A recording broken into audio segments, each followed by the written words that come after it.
Students, now we are moving from objective poverty line to subjective poverty line, and there are minor differences in subjective and objective poverty line. As we have earlier discussed that objective poverty line is a standardized format or minimum threshold level which might be equal to $1.9, or its calorie based approach, or there are some specified criteria like cost of basic needs, और human development index और human poverty index, या जो भी हम use करना चाहें। इसके साथ पैरेलल एक सब्जेक्टिव पॉवर्टी लाइन होती है, और सब्जेक्टिव पॉवर्टी लाइन ऑब्जेक्टिव से थोड़ी डिफरेंट होती है। ऑब्जेक्टिव पॉवर्टी लाइन में हम एक स्पेसिफिक क्राइटेरिया स्टेट हमें दे देती है, कोई पॉलिसी मेकिंग इंस्टीट्यूट्स हमें दे देते हैं, ग्रुप ऑफ एकेडमिशियन और ग्रुप ऑफ रिसर्चर और ग्रुप ऑफ एक्सपर्ट्स हमें दे देता है।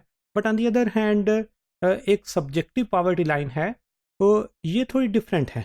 इसमें हम इंडिविजुअल से बात करते हैं कि what income level do you personally consider to be absolutely minimal, कि आपके ख्याल में कि कितनी आपकी इनकम हो तो वो आपकी बेसिक नीड्स पूरी कर सकती है। आपके ख्याल में आपकी कितनी इनकम हो तो वो आपकी एजुकेशनल रिक्वायरमेंट पूरी कर सकती है।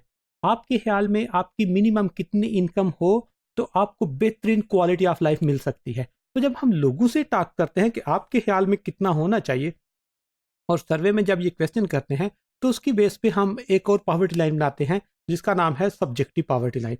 उसके लिए जब हम उसको एनालाइज करते हैं तो उसके लिए हमारे पास ये ग्राफ अवेलेबल है। इस ग्राफ में आप लोग देख रहे हैं 45 degree line is your income line.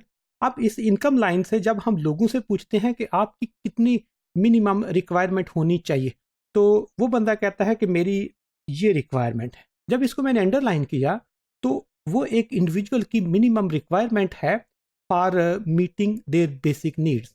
लेकिन जिस वक्त उसको हम इनकम के साथ कंपेयर करते हैं तो दिस इज इनकम, और this difference is called poverty. इतनी उसको फैसिलिटीज और मिले, इतनी उसकी इनकम ज्यादा हो जाए तो वो पॉवर्टी लाइन से निकल सकता है, अदरवाइज ही और she is considered as poor.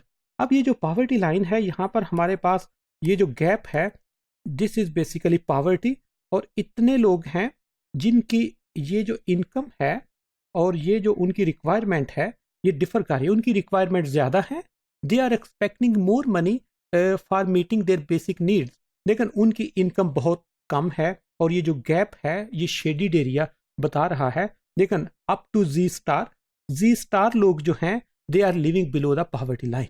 इसके बाद जो बाकी पॉपुलेशन बढ़ती है, लाइक हम अज्यूम कर सकते हैं कि G asterisk is equal to 30।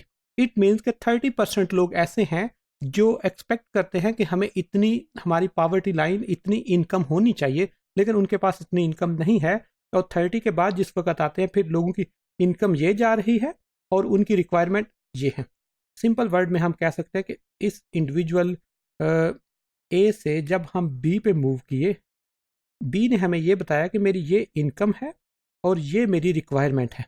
जब उसकी रिक्वायरमेंट जो है, इनकम जो है वो ज़्यादा है, उसकी रिक्वायरमेंट कम है, तो वो नॉन पुअर होगा, क्योंकि वो अपनी इनकम से अपनी जो क्वालिटी ऑफ लाइफ है, जो बेसिक नीड्स हैं, जो फूड उसको चाहिए है, फूड प्लस नॉन फूड, वो उससे पूरा हो रहा है। इसलिए जी के बाद जो लोग बचेंगे वो नॉन पुअर होंगे, और इसमें 30% जो लोग हैं उस कंट्री के, they are poor in subjective perspective, and 70% people are non poor in subjective perspective.